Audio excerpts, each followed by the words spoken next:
نہ کوئی ایویڈنس، نہ کوئی سوچا کہ اس کے اندر پاکستان کا کیا فائدہ ہے۔ اگر پاکستان اتنی اہم کانفرنس کر رہا تھا اور اتنی وزٹ جو کراؤن پرنس کی تھی، جو ہم اتنی دیر سے پلان کر رہے تھے، کوئی احمق بھی اس طرح کا واقعہ کرے گا اپنی کانفرنس کو سیبوٹاج کرنے کے لیے؟ اور اگر یہ نہ بھی ہوتی ان کی وزٹ، پاکستان کو اس سے کیا فائدہ ہے؟ کیوں پاکستان اس سٹیج کے اوپر، جب پاکستان سٹیبلٹی کی طرف جا رہا ہے، ہمارے پاس ہم نے 15 سال کی دہشت گردی کی جنگ، جس میں 70,000 پاکستانی مارے گئے ہیں، ایک دہشت گردی نیچے جا رہی ہے، امن آ رہا ہے، سٹیبلٹی آ رہی ہے، ہم کیوں کوئی اس طرح کا، اس سے ہمیں فائدہ کیا ہے؟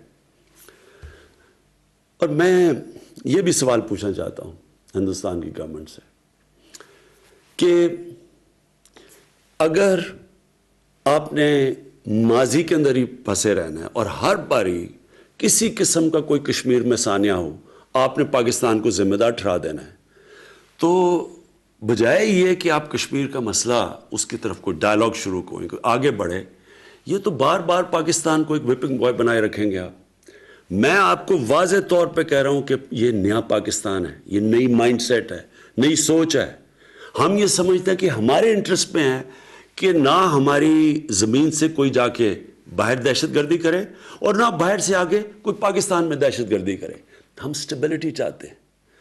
تو میں آج ہندوستان کی گورنمنٹ کو آفر کر رہا ہوں، کسی قسم کی آپ تحقیقات کروانا چاہتے ہیں اس انسیڈنٹ میں کہ کوئی پاکستانی اس میں ملوث تھا، ہم تیار ہیں۔ اگر آپ کے پاس کوئی ایکشنیبل انٹیلیجنس ہے کہ پاکستانی انوالوڈ ہے، وہ ہمیں دے، میں آپ کو گارنٹی کرتا ہوں کہ ہم ایکشن لیں گے۔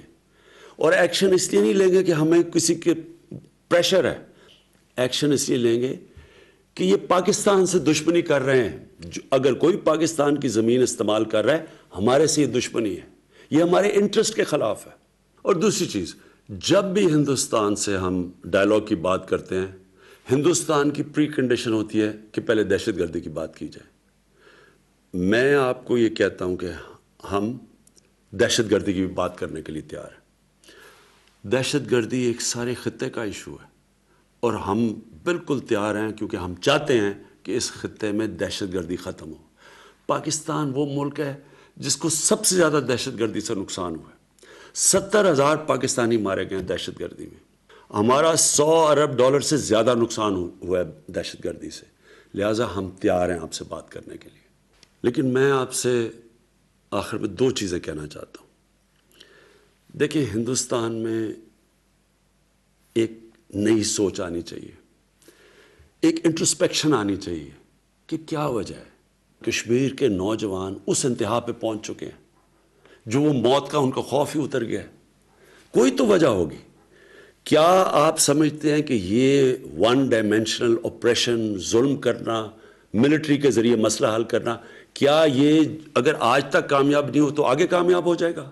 اگر آج افغانستان کے اندر 17 سال کے بعد ساری دنیا یہ تسلیم کر بیٹھی ہے کہ ملٹری سلوشن نہیں ہے اور بات چیت سے، ڈائلاگ سے مسئلہ حل ہوگا، کیا ہندوستان میں اس کے اوپر ڈسکشن نہیں ہونی چاہیے؟ اور دوسری چیز، ہم ہندوستان میں سن رہے ہیں، آوازیں سن رہے ہیں، میڈیا پہ سن رہے ہیں، پولیٹیشنز کی آوازیں آ رہی ہیں کہ پاکستان کو سبق سکھانا چاہیے، پاکستان کے اوپر بدلہ لینا چاہیے، اسٹرائک کرنی چاہیے۔ پہلے تو کون سا دنیا کا قانون کسی بھی ایک شخص یا ملک کو جج، جوری اور ایکسیکیوشنر بننے کی اجازت دیتا ہے؟ یہ کون سے انصاف کے نظام میں ہے؟ دوسری چیز، آپ کا الیکشن کا سال ہے اور ہم سمجھتے ہیں کہ الیکشن میں یہ بڑی بوسٹ ملے گی کہ اگر پاکستان کو سبق سکھایا جائے۔ اگر آپ یہ سمجھتے ہیں کہ آپ پاکستان کے اوپر کسی قسم کا حملہ کریں گے، پاکستان ریٹیلیٹ کرنے کا سوچے گا نہیں، پاکستان ریٹیلیٹ کرے گا۔ پاکستان کوئی اور دوسرا راستہ نہیں ہوگا ریٹیلیٹ کرنے کے بغیر، جواب دینے کے بغیر۔ اور اس کے بعد بات کدھر جاتی ہے؟ ہم سب جانتے ہیں کہ جنگ شروع کرنا آسان ہے، شروع کرنا تو جنگ انسان کے ہاتھ میں ہوتی ہے، لیکن جنگ ختم کرنا انسان کے ہاتھ میں نہیں ہوتی۔ یہ کدھر جائے گی بات اللہ بہتر جانتا ہے.